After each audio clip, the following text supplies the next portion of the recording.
नमस्कार, मैं हूं श्वेता सिंह। प्रधानमंत्री नरेंद्र मोदी 72 वर्ष के हो रहे हैं और इस दौरान संगठन से सियासत, सियासत से सत्ता, सत्ता से शीर्ष सत्ता और शीर्ष सत्ता से प्रधान सेवक का उत्तरदायित्व। प्रधानमंत्री नरेंद्र मोदी की 7 दशकों से अधिक की आयु यात्रा में 7 रंगों से विविधता है और 7 सुरों सा जीवन राग। अगर आपके दिल में समाज के लिए, देश के लिए करने की आग है, निकल पड़िए दोस्तों, रास्ता अपने आप मिल जाएगा। आपका आप पर भरोसा होना चाहिए। लेना, पाना, बनना, ये ख्वाब लेके चलोगे तो ख्वाब ख्वाब ही रह जाएगा, लेकिन देने के मिजाज से निकलोगे तो दुनिया आपके चरण चूमने लग जाएगी। ये मैं आपको विश्वास देता हूं। प्रधानमंत्री नरेंद्र मोदी 72 वर्ष के हो गए। इतनी जीवन यात्रा में कितने पड़ाव आए, कितने पड़ाव गए, कितनी स्मृतियां, कितने भाव, कितने वचन, कितने संकल्प जो आज साथ हैं, उनके पास कहने को कितना कुछ है। एक स्ट्रक्चर्ड तरीके से जो लोग भी मोदी जी के जन्मदिन को मनाते हैं, मनाना चाहते हैं, वह सेवा के माध्यम से मनाएं, वह स्वच्छता के माध्यम से मनाएं, वह गरीबों की सेवा से मनाएं, वह किसी अनाथालय में जाकर के बच्चों की सेवा करें, वह किसी जहाँ कृत्रिम अंग किसी को दान दिए जाते हैं वहाँ जाएं, वो मरीजों की चिंता करें, वो रक्तदान करें, वह पेड़ पौधे लगाएं, पर्यावरण से अपने आप को जोड़ें, प्लास्टिक से इकट्ठा करें। ये सब हम इसलिए कहते हैं क्योंकि ये सब चीज़ें आदरणीय प्रधानमंत्री जी के कार्यशैली के दृष्टि से हम कह सकते हैं कि उन्होंने इन सब चीज़ों के लिए लोगों को प्रेरित किया है। दिल्ली में जगमगाता कर्तव्य पथ अब अक्सर उनके संपूर्ण जीवन की सोच को एक हिस्से में बयां करता है। कर्तव्य पथ केवल ईंट पत्थरों का रास्ता भर नहीं है,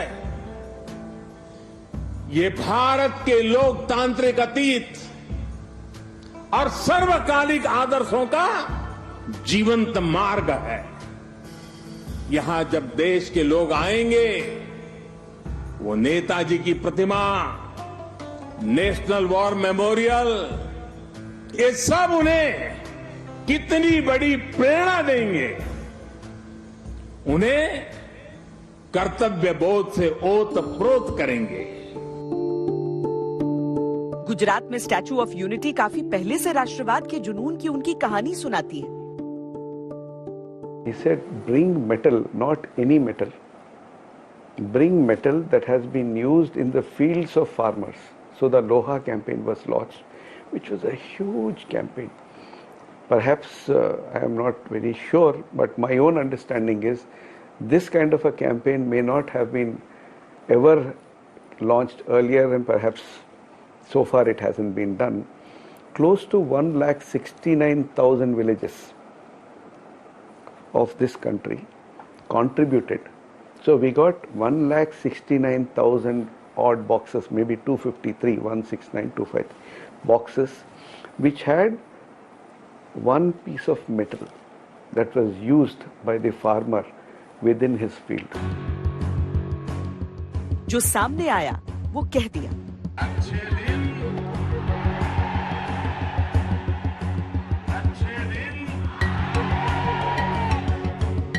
जो दिल में रह गया वो आंसू बनकर बह निकला।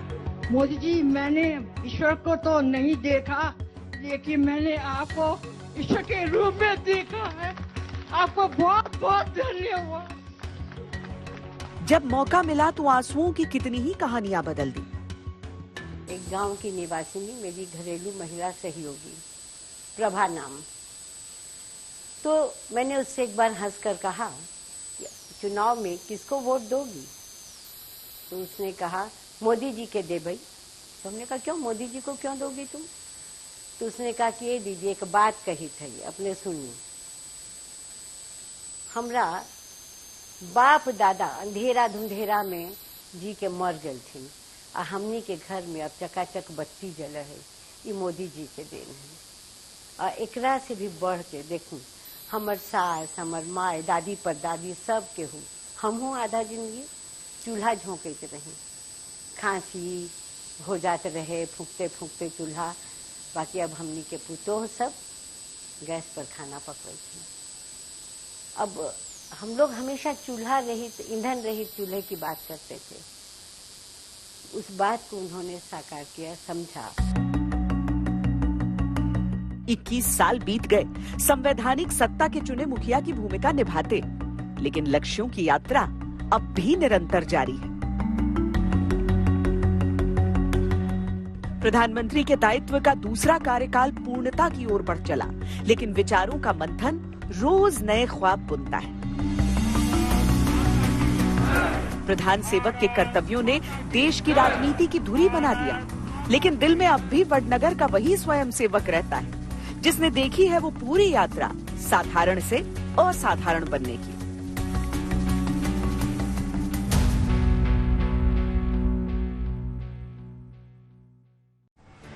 प्रधानमंत्री मोदी के जीवन में 2 बार ऐसे अवसर आए जब वो संन्यास और सेवा में से किसी एक को चुन सकते थे। एक तब जब वो 8 साल के थे और बाल स्वयं सेवक थे, लेकिन तब वो साधु बनना चाहते थे। दूसरी बार तब जब वो किशोरावस्था को पार करने की दहलीज पर थे और सन्यासी बनकर हिमालय में घूम रहे थे, लेकिन तब परिस्थितियों ने उन्हें राष्ट्रीय स्वयंसेवक संघ का प्रचारक बना दिया।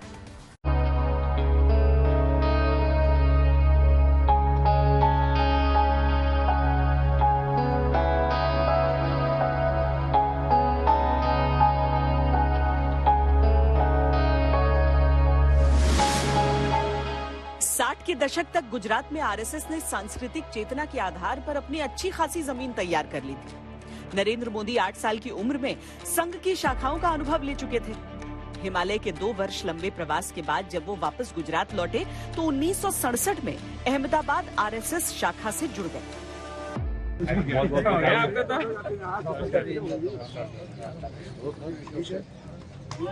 बहुत बहुत बधाई हो।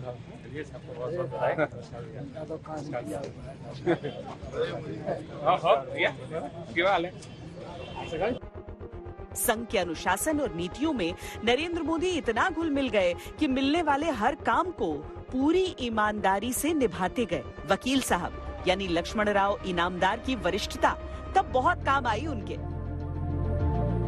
संघ के अनुशासन और उसके प्रति समर्पण को देखते हुए 1972 में नरेंद्र मोदी को पूर्णकालिक संघ प्रचारक का उत्तरदायित्व दे दिया गया।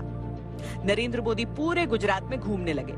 यही वो समय था जब उन्होंने जाति धर्म संप्रदाय के राजनीतिक समीकरण को बारीकी से समझना शुरू किया। ये बड़ी दिलचस्प मुझे कहानी मेरी समझ में आई। मैंने सारे कार्यकर्ता बुला लिए। हमारे अग्रवाल सभा है, धर्मशाला है, उसमें मैंने बैठक बुलाई। लगभग उसमें 300 के करीब कार्यकर्ता होंगे। तो बैठक शुरू हुई। बैठक शुरू होने से के बाद उन्होंने अपने विचार में पता क्या कहा कि भाई जब मैं प्रचारक निकला तो मेरी माँ ने मुझे कुछ धनराशि दी थी कि अब तू प्रचारक तो जा रहा है, मान नहीं रहा, लब ये धनराशि ले जा भाई, और तू जो है कहीं जरूरत पड़े तो रख लेना। और आज उसे मुझे कितने साल हो गए, वो धनराशि आज मेरी जेब में रखी है। और जेब में रखी है क्योंकि हम प्रचारक हैं, जहाँ जाते हैं वहाँ भोजन मिल जाता है। आप जैसे कोई बंधु 1-2 जी कपड़ा बनवा देता है, और ये मेरा थैला है, इसमें 2 जोड़ी कपड़ा, 1 तौलिया का कच्छा, और अपने घूमता हूँ। कोई हमें वो हमारी आवश्यकता कुछ है नहीं। उस समय जब मेरी माँ ने जो पैसे मुझे दिए, वो पैसे आज मेरे पास सुरक्षित है।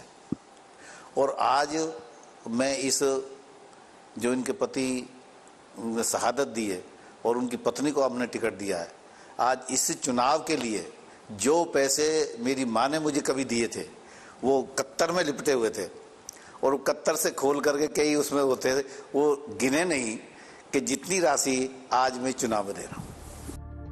नरेंद्र मोदी संघ के प्रचारक के तौर पर तेजी से लोकप्रिय होते गए, और इसके पीछे था उनका संगठन कौशल, उनकी स्पष्ट सोच जो उनके साथियों के मन पर भी गहरा असर डालती थी।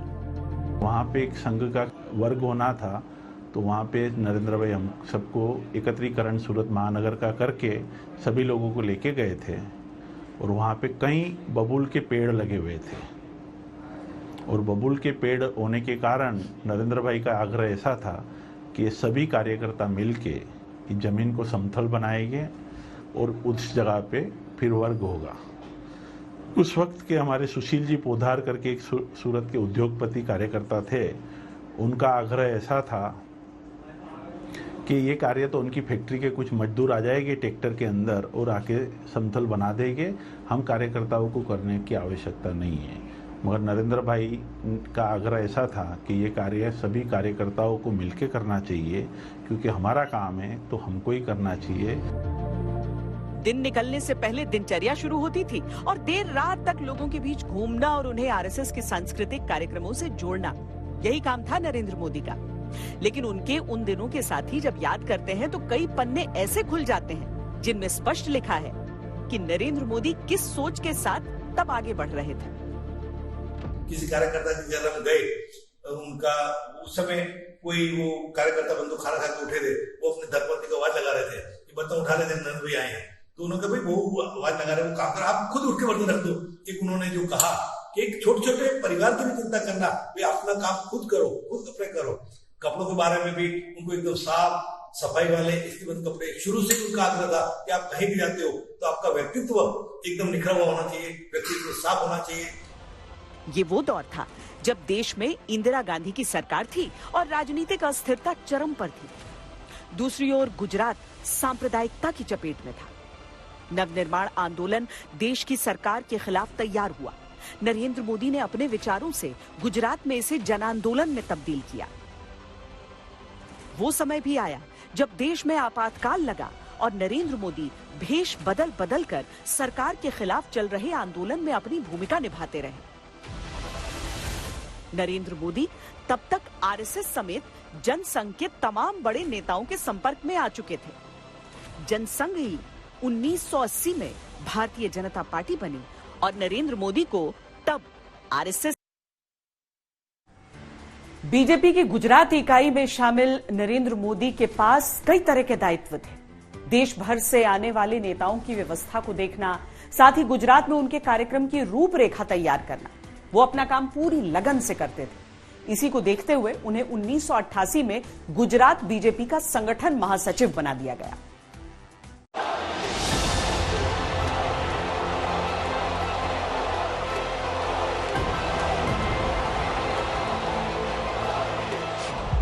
शंकर सिंह वाघेला, काशीराम राणा, केशुभाई पटेल जैसे दिग्गज तब गुजरात बीजेपी का चेहरा थे।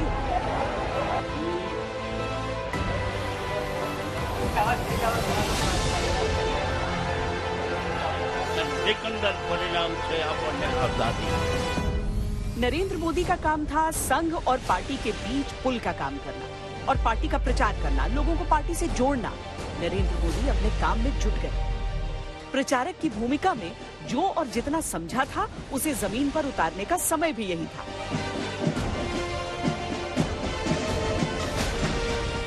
कितने गांव है? हमने बोला 140 गांव है।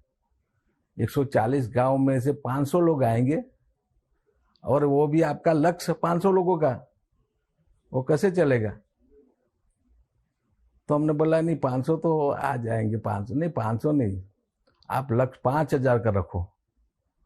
5000 के ऊपर आप काम करो, उनका आयोजन करो, गांव गांव में जाओ, ये सम्मेलन की बात रखो और व्हीकल करो, साधन आने जाने का जो भी इंतजाम करना वो करो, स्थान भी ऐसा ही नक्की करो जहां 5000 लोग बैठ सके और ऐसा प्रयत्न करके आप चालू करो।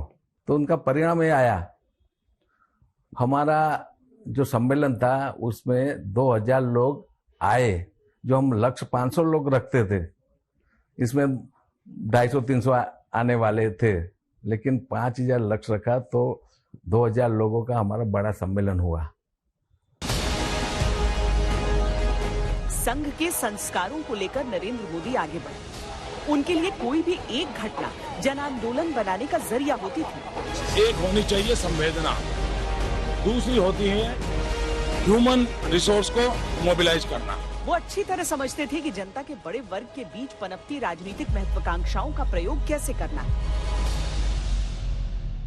नवसारी में 89 में उन्होंने एक बातचीत की थी, वार्तालाप किया था कार्यकर्ताओं के साथ में, लोगों को उत्साह कैसे दिला जाए। कार्यकर्ता उत्साहित कैसे हो काम करने के लिए। पूरे देश में थोड़ा माहौल इस तरह का था जैसे 84 के जो इलेक्शन थे उसमें लोगों को यकीन नहीं हो पा रहा था कि भारतीय जनता पार्टी वैसे कमबैक इतना अच्छा कर सकती है, जो किया बाद में। तो हरियाणा का उदाहरण दिया उन्होंने। हरियाणा में 87 में इलेक्शन हुए, भारतीय जनता पार्टी ने लोकदल के साथ मिलकर इलेक्शन लड़ा और थम्बिंग मेजोरिटी से सरकार बनी। 4-5 लोग, कांग्रेस के 5 लोग ही 60 में से जीत पाए। और ये 87 मतलब 84 के 3 साल बाद। तो उन्होंने समझाया कि देखो, हरियाणा में भी सारे MP लोकसभा में कांग्रेस के ही जीते थे और 3 साल बाद में इतना परिवर्तन हो गया, आपको चिंता करने की कोई जरूरत नहीं, क्योंकि कांग्रेस वही गलतियां कर रही जो पहले करती रही। ये तो क्षणिक लोगों का, इतने भावुक हैं हम लोग कि इंदिरा जी की हत्या हुई। गुजरात में बीजेपी को जीत के दरवाजे तक ले जाने के लिए जन भागीदारी बहुत जरूरी थी। प्रचारक के तौर पर जब उन्होंने पूरा गुजरात कई बार नापा था, तब वो उसकी नब्ज भी समझने लगे थे। उन्होंने पार्टी और पद से परे आम लोगों को सत्ता परिवर्तन के आंदोलन से जोड़ने की शुरुआत की। तो भाई टेक्सटाइल के थ्रू कैसे आप सहयोग कर सकते हो पार्टी को। तो हमने कहा साहब बढ़िया मफलर बनाते हैं, अगली बार आप आएंगे तो सबको, पार्टी कार्यकर्ताओं के लिए बढ़िया मफलर बना के थे। तो कॉटन में हमने बहुत अच्छे मफलर बहुत बड़ी संख्या में बनाए थे और पार्टी कार्यकर्ताओं को बंटवाए थे, मोदी जी के हाथ से ही बंटवाए थे। तो मोदी जी का यही आग्रह रहता है भाई किसी ना किसी तरह आप समय नहीं दे सकते, आप प्रवास नहीं कर सकते, पार्टी का प्रचार नहीं कर सकते, तो आप धन से मदद कीजिए, लिटरेचर छपवा के दे दीजिए, बैनर बनवा दीजिए, झंडा बनवा दीजिए। तो इस तरह से लोगों को तैयार करना हमने देखा है कि बहुत लोगों को इस तरह से उन्होंने तैयार किया जो पार्टी को फंडिंग में काम करते थे।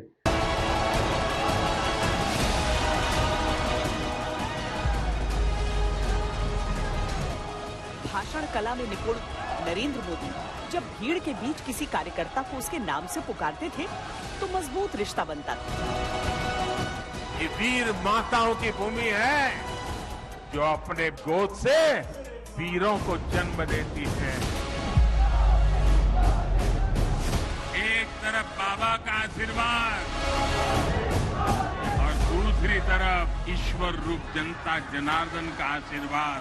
आज भी भीड़ के बीच में से लोगों को नाम से पुकारना नरेंद्र मोदी को लोगों के बीच अन्य नेताओं से अधिक लोकप्रिय बनाता है। दोनों आशीर्वाद कितना बड़ी शक्ति देते हैं वो आप भी जानते हैं, मैं भी जानता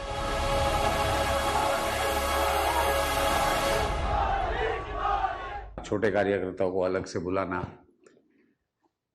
उसके साथ में आत्मीयता का भाव रखना, किसी भी के घर पे जाके मिल लेना, आम कार्यकर्ता से संपर्क रखना, नाम से बुलाना। नाम से बुलाना एक बड़ी इतनी अच्छी चीज है जीवन में। आप किसी को नाम से अगर बुलाते हो तो उसका प्रभाव ही अलग होता है।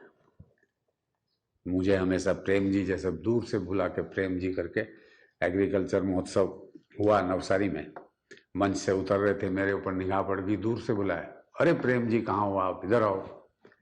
तो इतना मतलब कितने लोगों को नाम से बुला सकते हैं गुजरात के हर शहर हर गांव में, ये समझना बिल्कुल असंभव है लोगों के लिए कि इतने लोगों को व्यक्तिगत रूप से कैसे पहचान सकते हैं, कैसे नाम से बुला सकते हैं। गुजरात बीजेपी में केशुभाई पटेल और शंकर सिंह वाघेला दो महाशक्तिशाली सियासी ध्रुव थे, लेकिन धीरे धीरे तीसरी ताकत के तौर पर नरेंद्र मोदी उभरने लगे थे। गुजरात इकाई में वो कई लोगों को खटकने भी लगे। नरेंद्र मोदी मिजाज को भांप रहे थे, लेकिन वो जल्दबाजी भी करने के मूड में नहीं थे। संयम और धैर्य उनकी सबसे बड़ी ताकत शुरू से ही थे, वो अब भी काम आ रहा था। 90 के दशक तक भारतीय जनता पार्टी अयोध्या श्री राम मंदिर आंदोलन को लेकर पूरे देश में मुखर हो चुकी थी। लालकृष्ण आडवाणी ने गुजरात के सोमनाथ से अयोध्या तक रथ यात्रा निकालने का निर्णय लिया। इस रथ यात्रा का मुख्य व्यवस्थापक नरेंद्र मोदी को बनाया गया। इस आंदोलन ने 370 पर देश भर में बहस छेड़ दी है। इस आंदोलन ने देश भर में उग्रवाद का सामना किस प्रकार से करना पड़ेगा, इस पर बहस छेड़ दी है। इस आंदोलन ने पाकिस्तान की इस मामले में क्या भूमिका है, इसकी बहस छेड़ दी है। न केवल देश के अंदर लेकिन विदेश में भी, सारे विश्व भर में इसकी बहस छेड़ दी है। इस आंदोलन के अनेक सुपरिणाम हैं। आने वाले 2 दिनों की घटनाएं मुझे विश्वास है कि एक कैटलिस्ट का काम करेंगी, जो कैटलिस्ट हिंदुस्तान की एकता पर पिछले 40 सालों में सबसे भयानक और भयंकर संकट जो पैदा हुआ है, उस संकट को हमेशा के लिए निर्मूल कर देगा। रथ यात्रा अयोध्या तक नहीं जा सकी, लेकिन नरेंद्र मोदी की हुई व्यवस्था बीजेपी के शीर्ष नेतृत्व को भा गई। पार्टी अध्यक्ष रहते मुरली मनोहर जोशी ने कन्याकुमारी से कश्मीर तक एकता यात्रा निकाली तो नरेंद्र मोदी को ही अहम जिम्मेदारी सौंपी गई।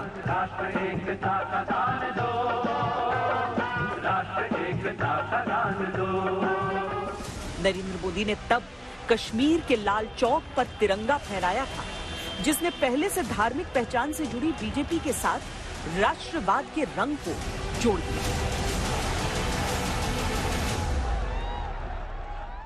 26 जनवरी को फैसला हो जाएगा किसने अपनी मां का दूध दिया। भारत माता की। और 26 जनवरी को डॉक्टर जोशी जी श्रीनगर के लाल चौक में जा रहे हैं, पता बता के जा रहे हैं, लाल चौक तारीख घोषित करके जा रहे हैं। 26 जनवरी कार्यक्रम का स्वरूप भी घोषित है, झंडा फहराएंगे, गाजे बाजे के साथ आ रहे हैं। तुम्हारे पास जितना गोला बारूद हो सज धज के तैयार रख लेना। तुम्हारे पास जितनी गोलियां हैं AK-47 में भर के रख लेना। Doctor Murli Manohar Joshi bullet proof jacket पहन के नहीं आ रहे हैं और न ही वो बुलेट प्रूफ कार में बैठ के आ रहे हैं। धार्मिक अधिकार और राष्ट्रवाद के समन्वय के साथ बीजेपी 1995 में पूर्ण बहुमत के साथ सत्ता में आ गई। लेकिन वाघेला और केशुभाई के बीच सत्ता के संघर्ष का नया अध्याय खुल गया। अटल बिहारी वाजपेयी ने हस्तक्षेप किया, जिसके बाद नरेंद्र मोदी को बीजेपी का राष्ट्रीय सचिव बनाकर 5 राज्यों का प्रभारी बनाया गया और गुजरात से बाहर भेजा गया।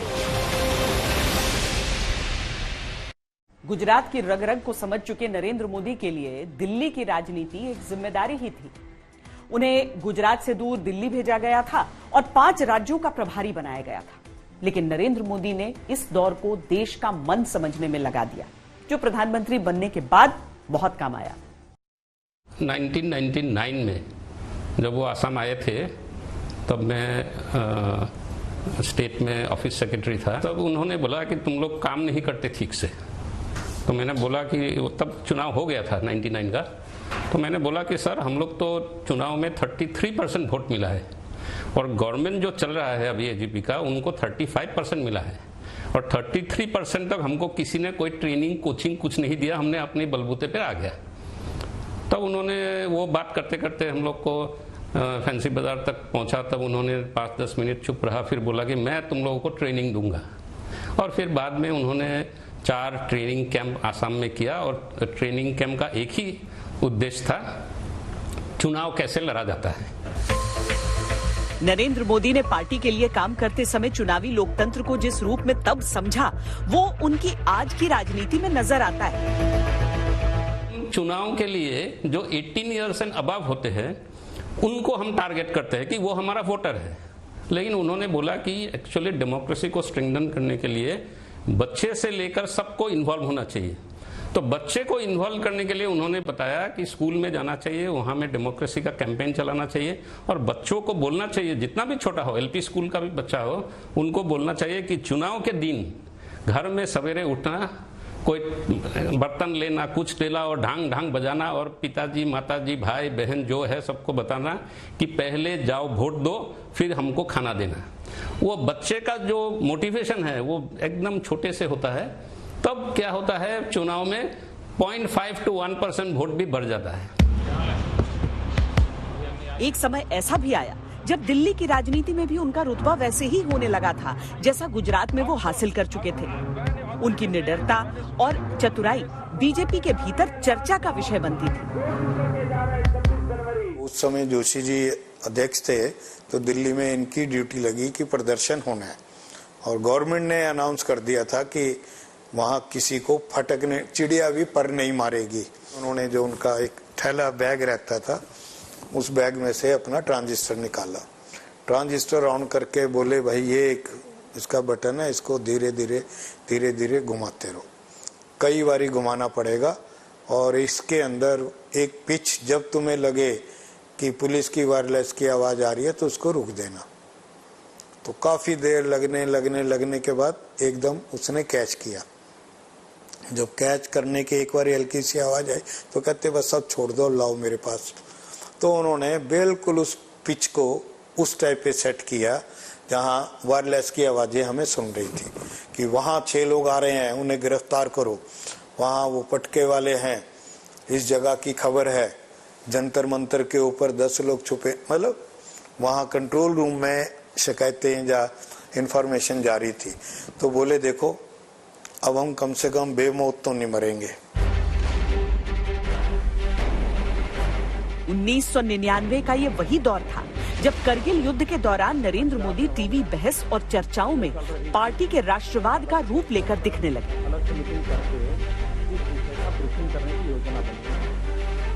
और फिर एक दिन वो संदेश आया जिसके बाद उनका पूरा जीवन चक्र ही घूम गया। केशुभाई पटेल की जगह नरेंद्र मोदी गुजरात के मुख्यमंत्री बन गए।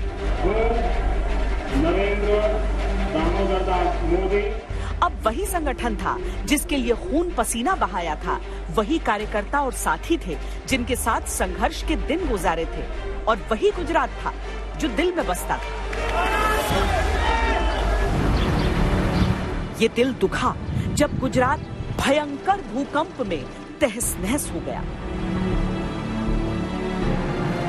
नरेंद्र मोदी ने गुजरात के नवनिर्माण के लिए अपना सारा अनुभव छोड़ दिया।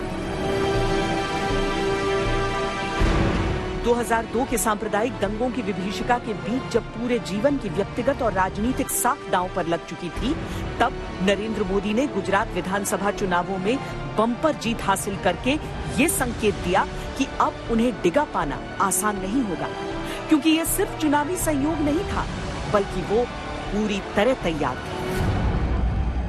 लेकिन मोदी जी की अपेक्षाएं अपने लोगों से, साधारण लोगों से ज्यादा है, ऐसा मैंने देखा। उन्होंने सभी के लिए, जो इलेक्टेड रिप्रेजेंटेटिव के लिए, Indian institute of management Ahmedabad, जो कि भारत की सबसे ऊंची मैनेजमेंट इंस्टीट्यूट है, उसमें इनके लिए ट्रेनिंग प्रोग्राम रखा ताकि सारे एमएलएस को और मिनिस्टर्स को पता चले कि उनकी जिम्मेदारियां क्या हैं। कि बुक बैंक जो हमारे घरों के अंदर बच्चे पढ़ लिख जाते हैं और पढ़ने के बाद कार्टून में बांध कर दुछत्ती फेंक देते हैं या तो बेच देते हैं। हमने कहा बेचो मत, कार्टून को बांध के मत रखो, आप दो। ऐसे गरीब बच्चे, ऐसे असहाय बच्चे, ऐसे आर्थिक अभाव में जो किताब नहीं खरीद पाते, हम उनको प्रोवाइड करेंगे। तो प्रधानमंत्री ने चर्चा की, हमने बताया लगभग 2.5 लाख पुस्तकें 1.25 साल के अंदर समाज से रांची की जनता ने खुलकर हमको दिया, अपने घरों से निकाल कर ट्रकों ट्रक टेम्पो में भर के दिया।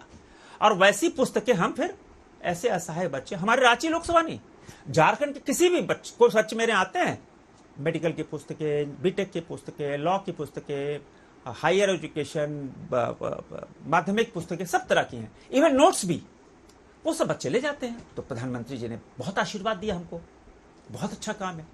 और उन्होंने कहा कि संजय बैठो, मैं एक और आपको प्रोजेक्ट देता हूं, आप एक टॉय बैंक की स्थापना करो, खिलौना बैंक। नरेंद्र मोदी ने बीजेपी के परिपाटी को भी बदलना शुरू किया। 21वीं सदी महिलाओं की सदी होगी और इसलिए महिलाओं को मंच पर स्थान देना चाहिए। मैं शायद इससे ज्यादा व्याख्या की अपेक्षा करती थी, मेरी समझ में वो बात पूरी नहीं आई। मैं दौड़ के गई सत्र समाप्त होते ही, और मैंने उनसे कहा कि अभी भी क्या हम लोग केवल मंच पर बैठेंगे, अभी भी शोभाई की वस्तु रहेंगे? तो मुझे लगा कि वो थोड़े खिन्न हुए। उन्होंने कहा, क्या प्रोफेसर, यही समझी आप? इसका मेरा तात्पर्य ये है कि महिलाओं को राजनीति में नेतृत्व का अवसर देना चाहिए, उनको प्रोजेक्ट करना चाहिए मंच पर, उनको स्थान देकर। तो मैंने उनकी बात को समझा। दंगों और भूकंप से उभरे गुजरात को नरेंद्र मोदी ने विकास के रास्ते पर ले जाने का निर्णय किया और धीरे धीरे गुजरात का विकास मॉडल देश और दुनिया में चर्चित होने लगा। लेकिन इस बीच वो सियासत के भावनात्मक पहलुओं को जरा भी नहीं भूले। गांधीनगर सचिवालय और विधानसभा क्षेत्र के सामने महात्मा मंदिर का निर्माण करने का निर्णय हुआ। अब कोई संपत्ति का निर्माण, कोई भवन का निर्माण, तो कोई मुख्यमंत्री कोई फाइल पे हुक्म करके, ऑर्डर करके, किसी को कॉन्ट्रैक्ट देके ये कर सकते हैं। नरेंद्र भाई से बात हुई तो उन्होंने कहा, हर्षद भाई इसके निर्माण में जन भागीदारी हो, जन समूह का इसमें हिस्सा हो और विशेष करके युवा और विशेष करके विद्यार्थी इसके साथ जुड़े, तो ऐसा लगता है कि गुजरात के हर गांव से या हर डिस्ट्रिक्ट से या हर तालुका से स्कूल के बच्चे बसेस में आए, अपने गांव से पानी लाए, नदियों का मिट्टी ले आए और उस मिट्टी से इसके फाउंडेशन में इसका उनका भी योगदान हो और इसके बनाने में उनका कोई श्रम का भी योगदान हो कि लोग श्रम करें, काम करें इसके लिए। और इस जन भागीदारी के इस प्रकार से इस स्वप्न को साकार किया जाए, इस भवन का निर्माण किया जाए। 2002, 2007, 2012 के चुनावों में पूर्ण बहुमत हासिल करके नरेंद्र मोदी ने जीत की हैट्रिक लगा दी। दूसरी तरफ दिल्ली की राजनीति में अटल बिहारी वाजपेयी संन्यास ले चुके थे। तब 2013 के गोवा अधिवेशन में नरेंद्र मोदी आए और केंद्रीय सत्ता में अपनी दावेदारी का बीज बो गए। नरेंद्र मोदी ने आरएसएस के प्रचारक के उत्तरदायित्व से लेकर मुख्यमंत्री की जिम्मेदारियों तक हमेशा बड़ा लक्ष्य चुना। छोटी छोटी बातों को बड़े इवेंट के तौर पर प्रस्तुत करके जन भागीदारी से जोड़ा और जब वो प्रधानमंत्री उम्मीदवार के तौर पर देश के सामने प्रस्तुत हो रहे थे, तब ये सारा कौशल एक साथ उनके काम आया।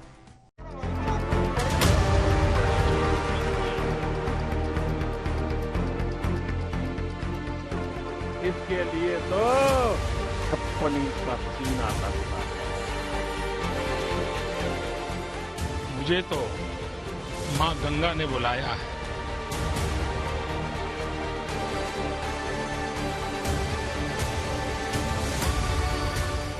जीवन के सेवा भाव को प्रधानमंत्री ने स्वयं सेवक रहते अपने कमरे की सफाई करके सीखा था।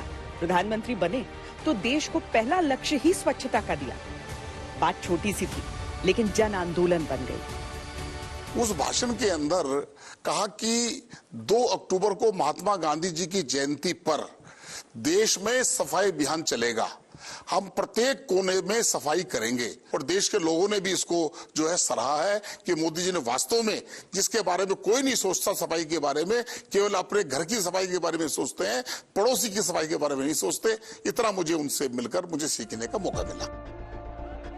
गांव, कस्बों, देहात, आदिवासियों के बीच प्रचारक के तौर पर लंबे समय तक रहे। मुख्यमंत्री बने तो महिलाओं की भागीदारी का मुद्दा उठाया। प्रधानमंत्री बने तो कल्याणकारी योजनाओं से धुएं में डूबती आंखों के आंसू पोंछे। करगिल युद्ध के दौरान नरेंद्र मोदी दिल्ली में पार्टी का स्टैंड मीडिया के सामने रखा करते थे। उस समय जो मन की कसक रही होगी, उसने प्रधानमंत्री बनने के बाद उरी और पुलवामा के जवाब में पाकिस्तान पर सर्जिकल स्ट्राइक और एयर स्ट्राइक का हौसला दिया। आज सरहदें खुद देश के पराक्रम का बखान करती हैं। कभी सामान्य कार्यकर्ता के रूप में एक तिरंगा लाल चौक पर फहराने के लिए कन्याकुमारी से कश्मीर की यात्रा की थी। प्रधानमंत्री बनकर सिर्फ 35 से नहीं बल्कि पूरी धारा 370 ही उखाड़ फेंकी और पूरे कश्मीर को तिरंगे से पाट दिया।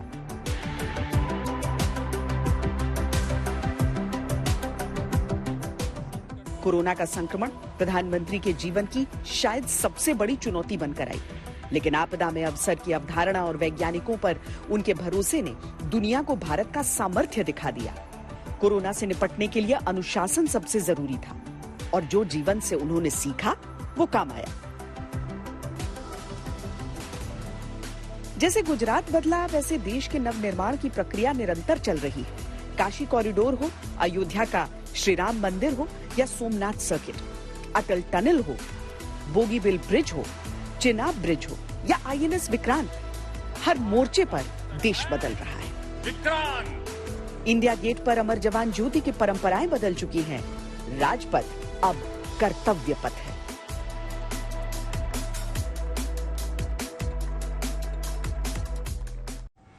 स्वयं सेवक से प्रधान सेवक तक की यात्रा निरंतर जारी है और जारी है ब्रांड मोदी की वो चमक जो मौजूदा भारतीय राजनीति में किसी करिश्मे से कम नहीं। अभी के लिए इतना ही। देश और दुनिया की बाकी खबरों के लिए आप देखते रहिए आज तक।